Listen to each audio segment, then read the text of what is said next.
Hey guys, how's it going? Welcome back. So today is review day for the Piston Bully 600. So a lot of you may know I got this as a late Christmas present. It's a pretty cool little toy. The cost on this, with the taxes and $4 shipping roughly to the Sears location for me to pick it up at, came up to about $65 and change. So not bad. Is it worth the money? I believe so. Now, we're going to talk about, of course, the usual good and bad points. So, good points is, it is a lot of fun, but you do have to be on the right snow terrain for it. It does not do well in wet snow, because what happens is the tracks pick up snow as they're going and make little ice balls inside the cogs, and it jams up rather quickly. So, not very good for the wet type snow conditions. Doesn't do well in deep snow either, which is kind of a little disappointing because, hey, it's a piston bully, right? Now, in the light, fluffy, powdery snow, it does pretty good. It'll actually move the snow with the shovel, okay? It does really good job. Even if it's like some thick, powdery snow, it'll move it really good because it's very lightweight. Anything heavy, it has a bit of a struggle with. As you'll see if you check out my running videos on it, you'll see how it did out on the back deck, and it had a little bit of a problem here and there. And in that snow, I mean, it doesn't provide a lot of traction. You know, the tracks are okay, but there's just not enough lug on there to really grip the snow that well. So you do kind of have to watch how much you're trying to push something forward, because as soon as you get stuck, you're going to start spinning your tracks, you know, so then you got to back out, that sort of thing. So it has some severe limitations for sure, but hey, it is a toy grade, you know, and that's just the way it goes. The grooming blade on the back, I find that to be a real annoyance. It looks good for scale looks and for, you know, the realistic look of the real thing, you know what I mean? But it's pretty useless unless you're going straight forward. Then, of course, the groomer blade will do the job it's supposed to do. But when you try to back up, of course, there's no way for this groomer blade to be lifted out of the way. And you cannot, realistically, you can't really have it on the machine, you know, when you're running. Because there's no way to lock it up. Even the crane won't lock it up. The only way that's going to happen is to, you know, pull out your crane line, see if you can somehow fish it through here. And I mean, the hook's really big too, so that's going to be a bit of a pain. And then loop it across here, and that just looks ridiculous. Now,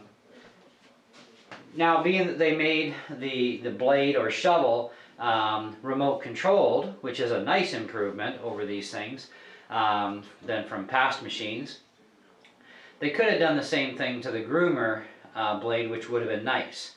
But of course, now you're talking a lot more technology and a lot higher price tag for a machine that's still going to have some performance issues. So you can only take these so far, right?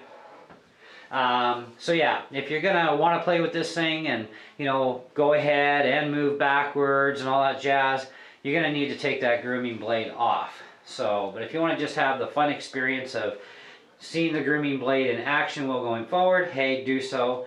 Then take it off and you'll have a lot more fun after that. The lights will only go on when you're driving, and there's only the two up here, so no headlights.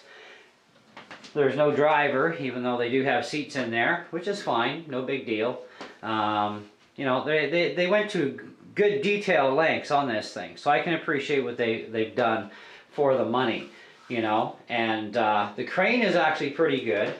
Now, I have another Piston Bully 600 which I picked up and it had no remote, and so I've stripped it down for parts, because I was actually going to try hobby grading that one because it can be done, but I never did. And so this way it's kind of nice. It gives me a lot of spare parts for this one, and I was able to take the crane off of it and use that on my Red Cat RS10 and turn it into a tow truck machine, which is kind of cool. And it is a very strong hook, very strong rope. This thing does have the torque and power if you're on a carpet to actually haul something. Now, my experiment was with my Axial SCX10 deadbolt. I tried to haul it with this thing, and on the carpet it actually did a really good job. On bare floor, forget it, it ain't going anywhere. The tracks will just spin on the machine. And in the snow I tried it, nope, ain't gonna do it.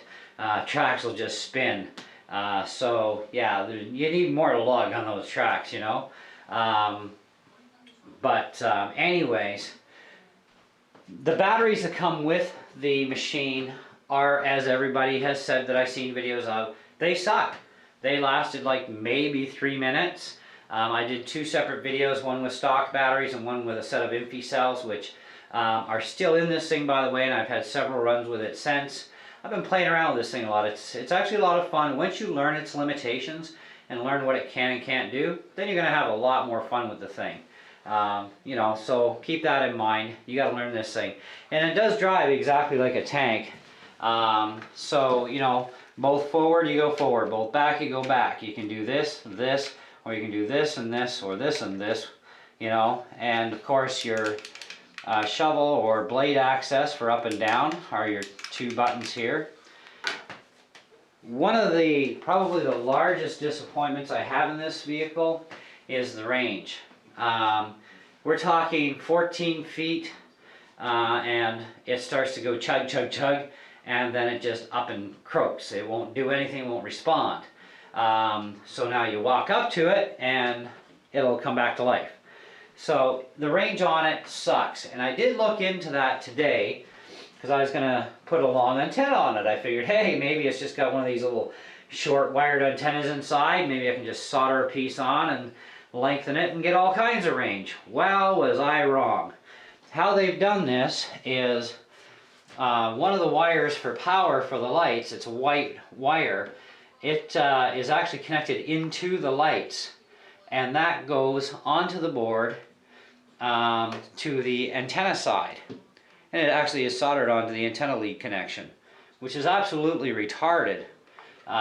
So the only way to make it any longer is to either solder a wire with that wire off the board, so you got to know what you're doing, or you can lengthen it from up in here, but now you got to take the whole cabin apart, get all that off just to run a wire through, and then you're going to have to drill a hole somewhere to feed the wire out of the machine at some point to, you know, bring it up, and then it starts to look a little too toyish, and there goes your scale cool look.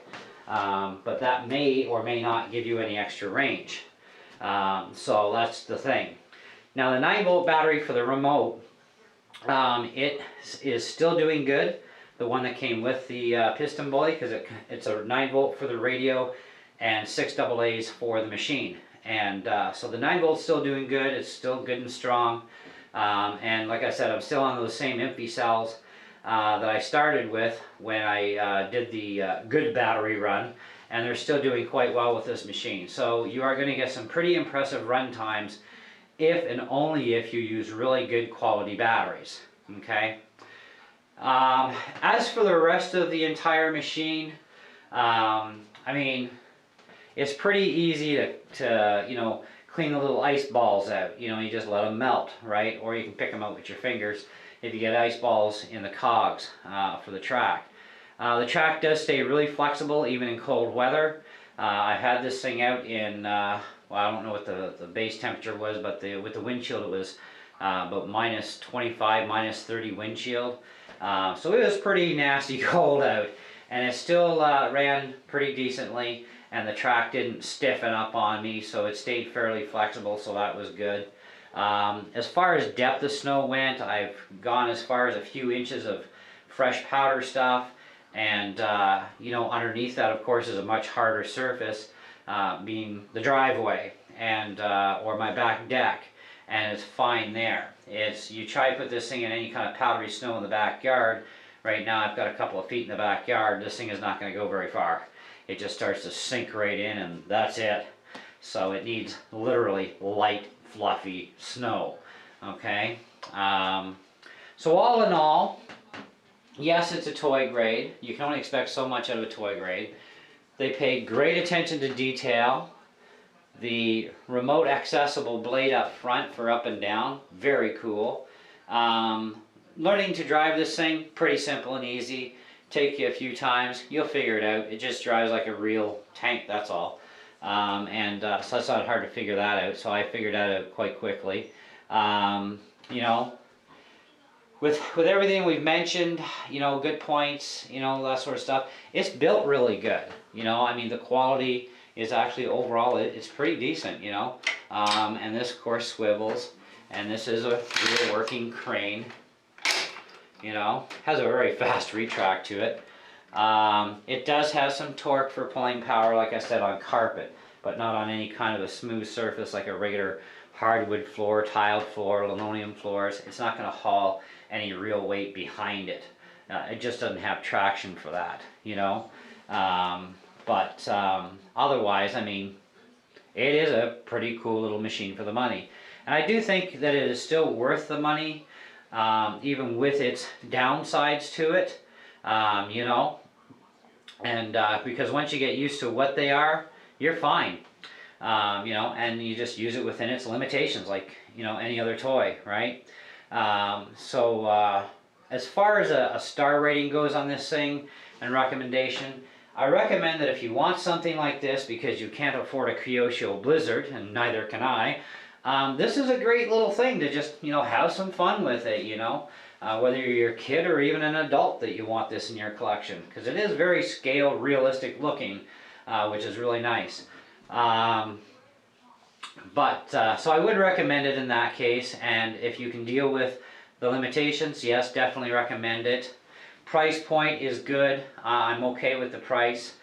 You're definitely getting your $53.99 worth. Now this is Canadian dollars we're talking about too. But as a final end rating on this thing, I would really seriously have to put this thing at about a 2.5, really, out of 5. Even though it does have some downsides to it, it does have a major slide, and that's the range. If the range would have at least been double what it is, what I'm getting with it, then I would probably bump that up to, you know, an easy 3, you know, but that would still be like maxed out, right? So this is where we're sitting at, and that's why such a low rating.